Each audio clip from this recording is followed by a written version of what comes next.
Hello, everyone, and welcome. Welcome to the first episode of our new podcast, Your Voice, Our Morrisville. And we see this as the best place for Morrisville residents to have their voices and concerns heard and addressed, and where we can have actual discussions about the different issues and topics facing Morrisville and the people of this town who are working together to try to make a difference. So today I'm here with Kathryn Price-Engelhard, who is the chair of the Morrisville Parks and Rec Committee, as well as Shawn Ratti, a teacher in the Morrisville district and a candidate for Borough Council. So I'm glad to see you both here today. Welcome. Thank you. Thank you Thank for you so much. having us. Yeah. Yeah, I appreciate it. Sure. So Kathryn, let's start with you. So Okay. I wanted to start by asking why you decided to run for office. And was it because of the whole question of development at Williams Park?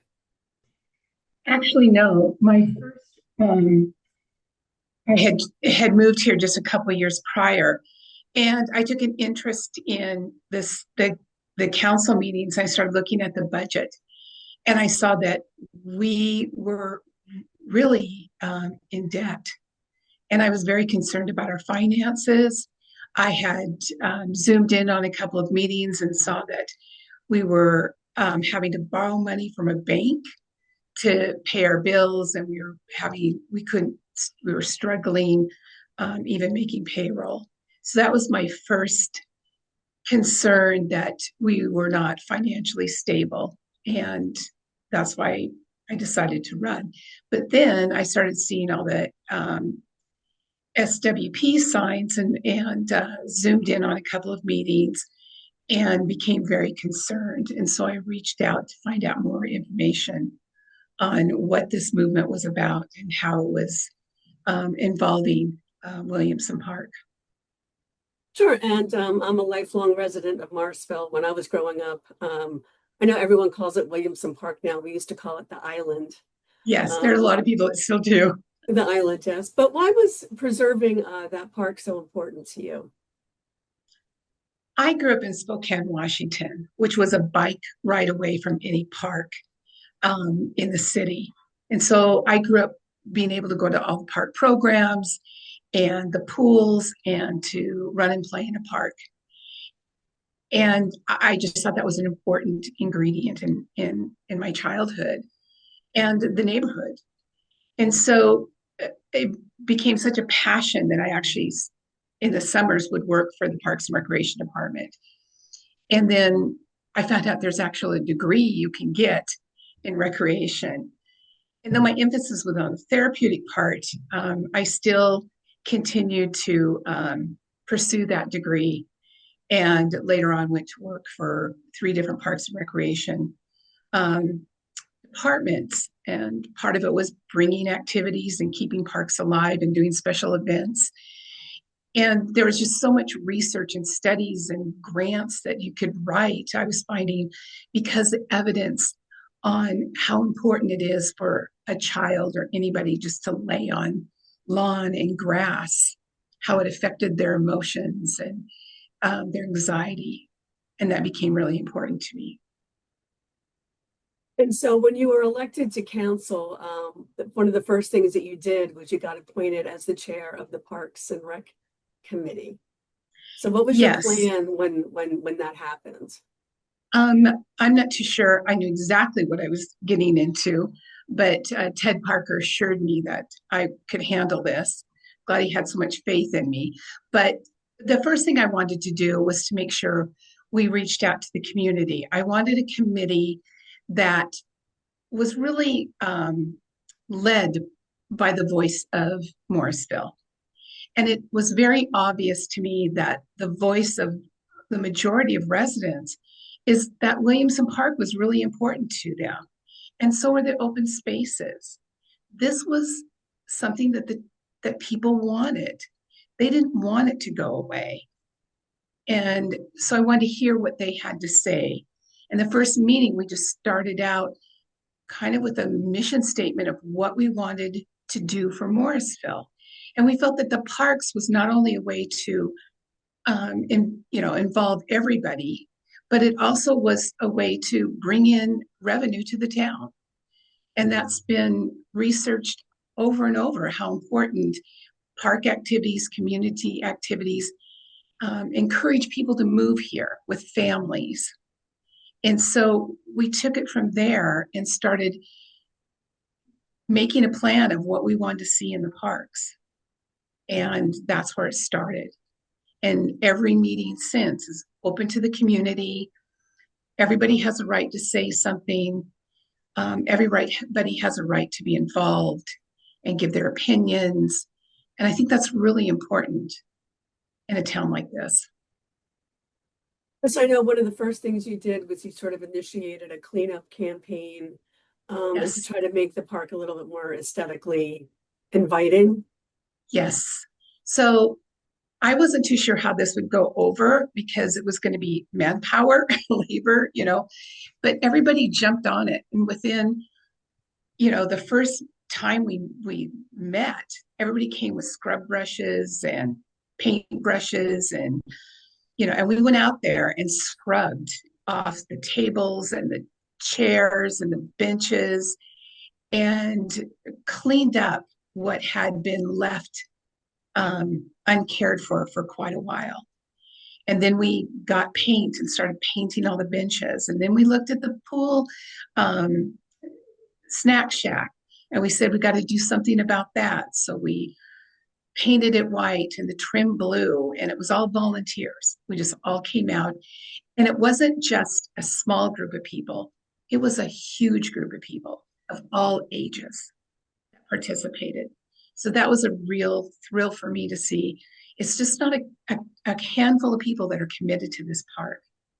It's a whole community that's engaged in wanting to make this park beautiful. And So what's then, go ahead. I know, I was just going to say, so just tell me more about some of the painting that was done on the former snack bar at the pool. Yes, well, we painted it white, and that was great. But then we found out there was a grant out there that would pay for a mural. So we had students submit drawings and pictures that they had done. And they did a presentation at council. And so we went forward, and the money paid for the paint. And then the volunteers came, and what you see on the buildings was designed by kids, and along with the Arts Council and people involved in that helped to make it happen too. And so all of this didn't cost the borough a cent, is what I'm hearing, is that it was volunteer manpower and then the grant that paid for the Yes, murals. yes, it was all donated, and all the help was donated, and it took us. I don't know, several weeks to get it done because we'd meet on the weekends and do it. But we had kids from 5 to probably 80 years old coming out and helping. It was fun. We have some good memories about that. And what's been the biggest challenge that you've faced so far regarding the park? Um, I'm going to be blunt. People on the council. You shouldn't have to debate an hour to approve murals on the pool snack shack. It should just be a given. You shouldn't have to debate and argue whether to have an Irish festival or an Oktoberfest in the park. But it becomes this big political issue. And that shocked me the most. And what we had to go through to put on the simplest of events that the people enjoyed. And that's been the biggest challenge. And so speaking of events, like what do you have planned for the park for this summer? Well, we just had our first movie in the park, and that was a lot of fun. It was free, didn't cost anybody. We had somebody who donated a popcorn and a popcorn machine, so we gave out free popcorn. Our next event is the first ever rock and roll um, festival, and we're doing it on June 28th. It'll be at the park. It started out as me from 4 to 8, but we got so many bands that wanted to be involved that it's now from 1 to 8. And we've got several bands, and they're local bands. They're people that the people in this town know and have grown up with. So that should be a real draw. Also, one of the things that came up in one of our meetings was people wanted the community to come together. So we decided to make, instead of doing the food trucks, just everybody bring like they used to a picnic. And we'd have yard games and the music. And so that's one of our big music events. And again, we got donations to help pay for the bands. We're not having as many bands as we used to. And again, it's going to be a community picnic. So, that's where we're moving because the council said you could have these events, but they weren't going to put any money forward to help pay for any of the events for the town people. So are you So looking to get like corporate, sponsorship or have local small businesses? we're hoping small businesses and other people will donate. I mean, for the Rock and Roll Festival, Morrisville Economic Development Corporation has again sponsoring the bands, and that's our biggest cost. So, and they're going to try to help get some sponsors for some other things going on. So Well, that's one of our overall, biggest challenges because now we have to find money that that's in a budget that we voted for, but they won't. The council won't support funding for any of the events. well, even so, it sounds like there's going to be some really cool events happening at the island, as I will always call it, We did, this and that was summer. the great thing. I mean, we just took the challenge that they gave us and we ran with it and created really fun events for the whole town that's free, that's family friendly, and anybody can come. And we said, hey, we're going to do this.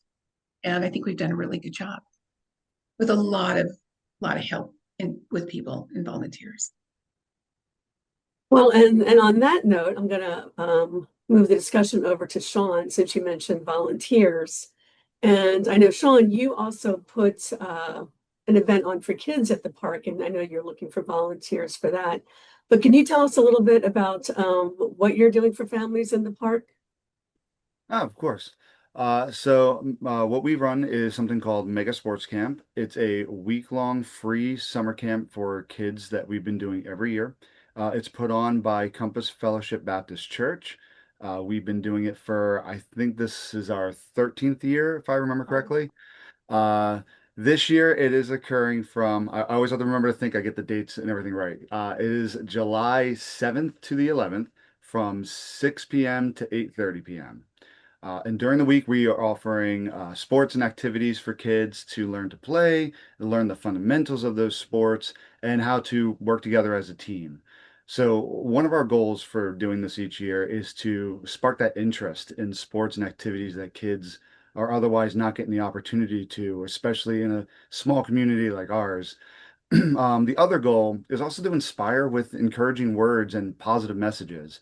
We have a speaker who comes every single week, changes throughout the years, but they come up, they deliver a positive, encouraging message to the kids. They teach a brief Bible lesson that applies to the themes of the week and to the sports and activities.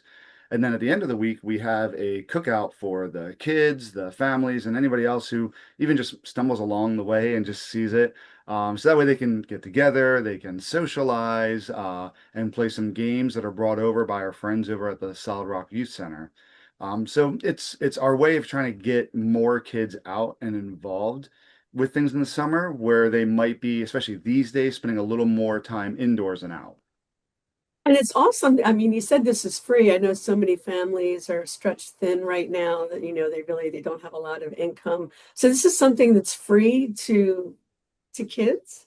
Yeah, it's free to anyone and open to anyone as well. You don't have to just be from Morrisville. I mean, we obviously usually get a lot from Morrisville, but we've had a lot of kids from other communities or other families who hear about it and tell their friends about it. And so we welcome them all out. every year. It's for kids that are going into kindergarten up to fifth grade. We provide all the equipment that's needed, but if any kids want to bring their own stuff, especially I know baseball is a big one where they like to bring their own gloves and bats and equipment. It's not needed, but if you want to, totally encouraged. And each year we probably average about 80 to 100 different kids throughout the week. And some years, I mean, at our peak of times, we've gone to up to 120. We're Wow. we're back at good numbers now since post-COVID. COVID kind of took a slight hit in there, but we've kind of rebuilt up quite a bit. And we've kept it free because when we started this idea, we were looking at the cost of camps, and even especially sports camps in the area. And they were much more expensive than we thought. And we understand that it takes a lot to run those camps otherwise. So those fees go towards that program. But we know a lot of families in town don't really have the means or the resources to do this kind of thing. So when we looked at it, we decided that the church itself would sponsor and pay for all the different aspects of it that are needed.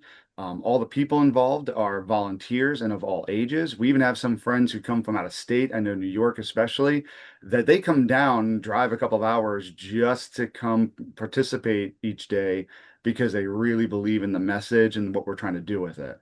And we're even at the point now, we've been doing it so long that I have a lot of kids that when they age out of the sports thing, they're now coming back as like volunteers or even as assistant coaches.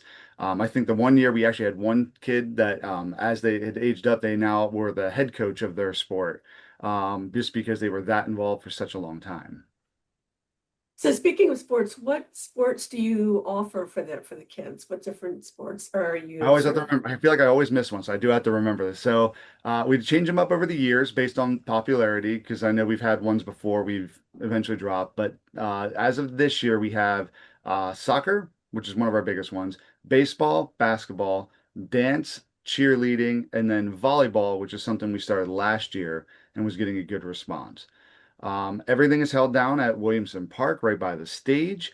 If it happens to be a rainy day, we notify the parents through messages and emails and let them know it's rainy. But then we just move the activities down to either Compass Fellowship or even our friends at the Solid Rock Youth Center. And we'll go there, we'll bring other games for them to do, and then we usually will watch a movie. But that way, kids are still getting out and still at least doing something social with each other, even if we can't quite do the sports that day. So even on rainy days, we're still holding something and inviting people out to come get involved. Awesome. And so from your experience, what has been the biggest challenge? You're a citizen of Morrisville, you're trying to get an event like this going. What's the biggest obstacle that you're facing?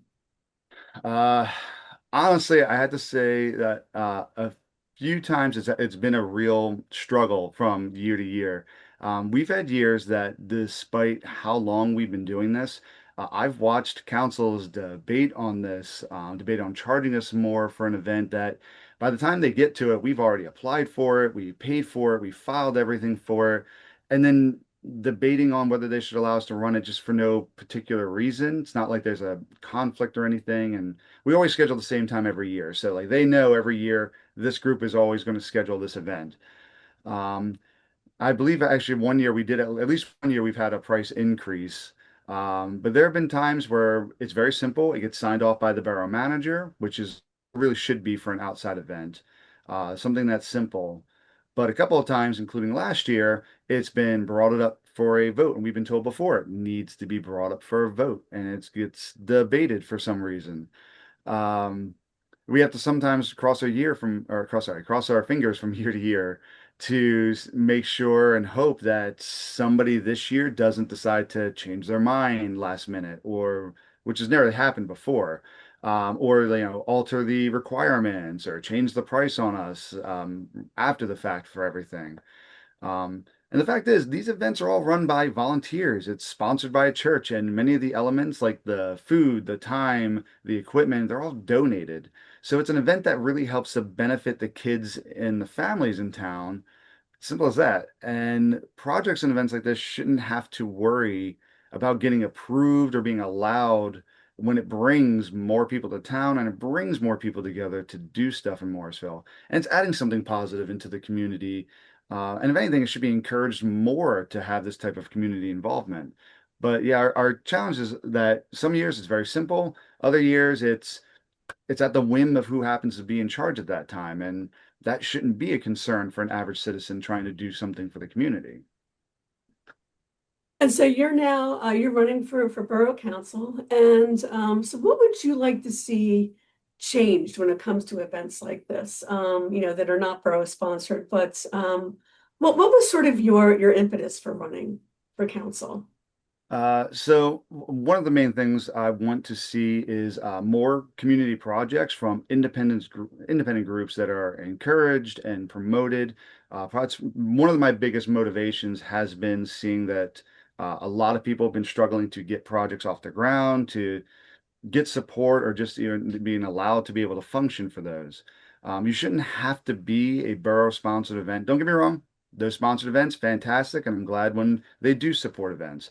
But it shouldn't have to be like a lot of recent events to be able to easily make it happen. And we saw some of those struggles this year already as well. But this is especially true if it's at Williamson Park, which, no matter how much you're going to glossy up all the smaller parks around, I do love them. But they don't have nearly the space, the resources, the reputation, or even the draw that Williamson Park has. I talk to people about Morrisville, and one of the only things they know about us, if they don't know the town, is, oh, it's either Trenton Makes Bridge or Williamson Park. So Park, yeah. that's why we know that that park is vitally important to our identity as a town. And groups like mine, we pay fees to use this park and we have to rent porta potties and bring stuff in to make sure it's available. So for people that are really concerned that parks in the town don't generate revenue, allowing more events like these, that's where you're going to generate revenue. Because a lot more groups like us are going to be putting money back into a park that we can use for this type of event. And so it's not a waste of money because it's the only park in town that's gonna bring any sort of revenue. And the more we build up a park like this and more outside event, the more beneficial it becomes. Um, a town like us should not only be encouraging this, we should be promoting and wanting to support outside events without adding strings attached. Doesn't always mean it has to be a financial contribution. That'd be great. But still like supporting and promoting things regardless of who's putting them on. My frustration over the last couple of years has been the number of projects that I've seen attempted by groups outside of the borough council go by the wayside. I've had friends and associates who've given up on trying to do stuff in town because they've had a few of their things blocked by a couple of gatekeeping borough managers or councils that they just don't want to approve something because they can't take credit for it or they don't get to be the face of it. They have to face delayed responses, stonewalled with requirements, or just denied after long delays. And I've had several people, like I said, who've tried over the few years and they've just given up at this point. I'm trying to encourage them to come back to do more events. And events that the Barrow used to partner up with, they've casted those aside to do their own first or official version of those events and let those partnerships erode. And I can think of several over the last year and a half that used to be grouped together with different groups, but now the Borough wants their version of it, and those partnerships are gone because of that. So unless a group offers to fully pay for and fund the project or give the credit to others, it seems like they're just getting ignored or their ideas taken over by another official group on the other side. And that's been letting a lot of these opportunities and partnerships fall to the wayside over the last few years. And I've been watching that firsthand. Now, don't get me wrong. I've been very lucky over these years that we've continued with very few incidences for our camp. And I hope my involvement in town doesn't change or create any of those issues as well. And this year, there's a very simple approval process, so we are very grateful for that. But ideally, I want to see the atmosphere in this town change, where I want to get individuals and groups of residents that are not, let's say, political action groups coming together and coming up to council to pitch ideas and events. And they don't have to be free events. Like I get it. Some events, it's encouraging for small businesses or local artistry and stuff, and that's fantastic too. But they should be encouraged to do so and easily allowed to get through the process as long as there's obviously no like they hit the whatever requirements are there, there's no major issues or anything obviously very controversial. And the borough should promote those type of events, either firsthand with their hand involved in it by offering to be a sponsor to it, or even again, if we don't want to throw funds that way, still highly encouraging that involvement in town and promoting it to people in town instead of just only promoting the events they see as fit. And sometimes it's a good idea to get the town involved in those type of sponsor projects because that encourages people to do more. We feel more united, and community events are great for a place like Morrisville, especially with the number of younger families coming in. I'm seeing it in the elementary level where a lot more our classes have to be expanded in the elementary level because we have more young families coming in. So this is our opportunity to really draw them in and get them involved and offer things that either we used to have when we were younger and students here, myself included, or new opportunities they didn't have before. And every single town supports community events, and they do it without worrying about, is this going to be our chance to take a nice picture? Like it's for the people. It's supposed to be for the people. And I want to see that kind of change and come back and get more people out and involved, not the same limited groups for the same limited reasons. And just to echo sort of what you said, Shawn, I mean, I know that some of the people I work with in my day job, when I say I'm from Morrisville, they're like, oh, Williamson Park, because they take their kids there for little league games or recreation. But you're right, that's really all they know of Morrisville. Yeah, and some people are And like, why do you guys Morrisville, only? They love when the people go, why do you only care about Williamson Park? I'm like, I care about a lot of them. I live right down by Manor Park. I was glad when that was finally taken photos of and brought up to council and talked about like this needs to finally be fixed and it's getting old and dilapidated and it's taken a while, but it's off the ground. Um, but that turned into a whole political thing as well. I'm glad for that, but that's still not the same draw as Williamson is going to be, where a lot of people are going to come in. And even the new Patriots Park, it's a really nice design. It's not much of an event park, and that's why I care about Williamson. That's the one that really has the most room to grow, to build, and again, for people who feel like parks are not a good financial investment for towns. Kathryn talked about it. They have huge impacts in towns, and that's also the park that can, in any financial way, bring something back. yeah, in this town, I mean, I remember I'm a runner, so I remember when Morrisville used to have various 5Ks through town. There was things like that going on, and it would be great to bring those things back.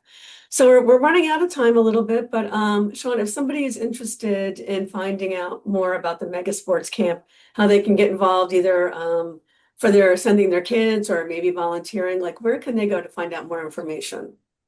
If you would like to register to volunteer or register your child, I encourage you to go to Compass Fellowship Baptist Church's Facebook page or CFBC.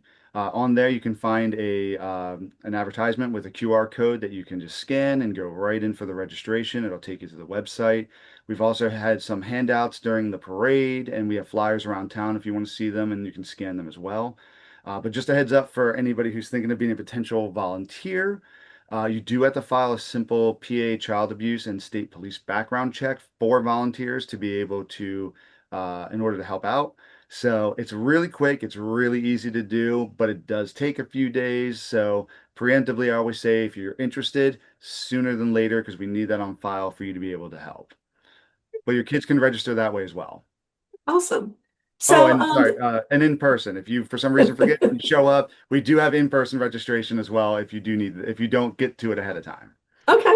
All right, perfect. So I think this has been a really good discussion for the first episode of Your Voice, Our Morrisville. And so thank you for joining us. And we look forward to making more episodes talking about the issues facing Morrisville residents in the future. Thank you. Thank you so much.